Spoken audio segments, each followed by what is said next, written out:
Hello दोस्तों, स्वागत है आप सभी का मेरे आज के इस शो में। और आज मैं आप सभी से एक बहुत ही इम्पॉर्टेंट टॉपिक पे बात करने वाली हूँ।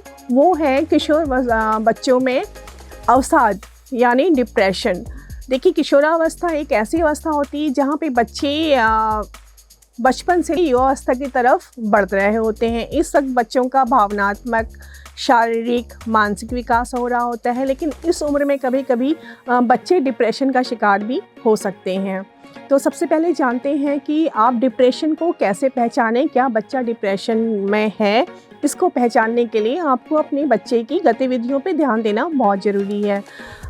खुश रहने वाला बच्चा अगर अचानक उदास रहने लगे, उसके स्कूल की परफॉर्मेंस अचानक गिरने लगे, या बच्चा अपने आप में रहने लगता है, बच्चा दोस्तों के साथ खेलने नहीं जाता है, उनके साथ टाइम स्पेंड नहीं करता है, या परिवार के सदस्यों के साथ नहीं बैठता है, या बच्चे की फूड हैबिट चेंज होने लगती हैं, या कभी कभी बच्चा ठीक से सो नहीं पाता है। अगर आप अपने बच्चे में इन सब सिम्टम्स को देखते हैं तो हो सकता है कि बच्चा डिप्रेशन का शिकार हो रहा हो या डिप्रेशन की तरफ बढ़ रहा हो, किसी तरह की तनाव में हो। तो ऐसी स्थिति में आपका अपने बच्चों से बात करना बहुत ज़रूरी है। अब प्रश्न उठता है कि अगर बच्चा डिप्रेशन की ओर जा रहा है तो आपको क्या करना है। देखिए, आप अपने बच्चे को के व्यवहार पे ध्यान दें कि सडन उसका व्यवहार अगर चेंज हो रहा है तो अपने बच्चे से बात करिए। सबसे अच्छी तरह से आप अपने बच्चे को जानते हैं, आप उससे बात करिए, उसके टीचर से बात करिए। अगर उसकी परफॉर्मेंस गिर रही है स्कूल में तो इसका क्या कारण है, या वो किसी समस्या से परेशान तो नहीं है, कोई उसके दोस्त उसको परेशान तो नहीं कर रहे हैं, या स्कूल में टीचर्स की तरफ से उस पर कोई प्रेशर तो नहीं है। बच्चे के रूटीन पे ध्यान दीजिए और बच्चे से हमेशा एक ओपन और हेल्दी कम्युनिकेशन रखिए। बच्चे को एक ऐसा इन्वायरमेंट दीजिए कि वो सहज होकर अपनी बात आपसे कर सके।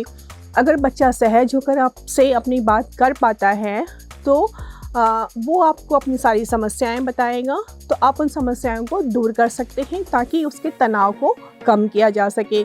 बच्चे का एक हेल्दी रूटीन बनाइए, उसकी फ़िज़िकल एक्टिविटीज़ का, उसकी पढ़ाई का, उसके खाने पीने का, उसके सोने का एक रूटीन सेट करना बहुत ज़रूरी है।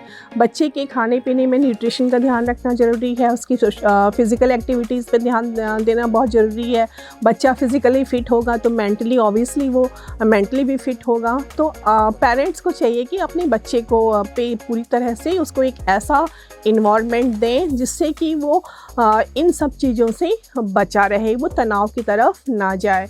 और एक जो सबसे इम्पॉर्टेंट बात है वो है हमेशा अपने बच्चे से एक ओपन कम्युनिकेशन रखिए, जिससे कि आप अपने बच्चे के व्यवहार को अच्छी तरह से समझ सकते हैं। और अपने बच्चे को टाइम देना बहुत ज़रूरी है। लेकिन कई बार ऐसा देखा गया है कि ये जो अवसाद या डिप्रेशन की प्रॉब्लम थोड़ी बढ़ जाती है।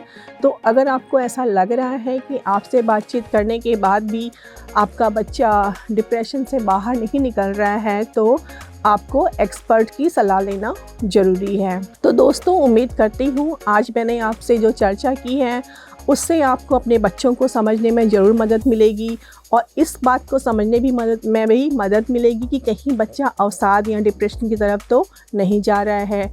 और अगर आपके मन में कोई ऐसा विषय है जिसके बारे में आप चाहते हैं कि मैं आपसे चर्चा करूं, तो कमेंट में लिख के मुझे ज़रूर बताइए। अगर आपका भेजा हुआ विषय चुना जाता है तो आपको मिलेगा एक शानदार उपहार हमारी तरफ से। तो मिलती हूँ आपको अपने अगले शो में। Till then stay tune and happy parenting.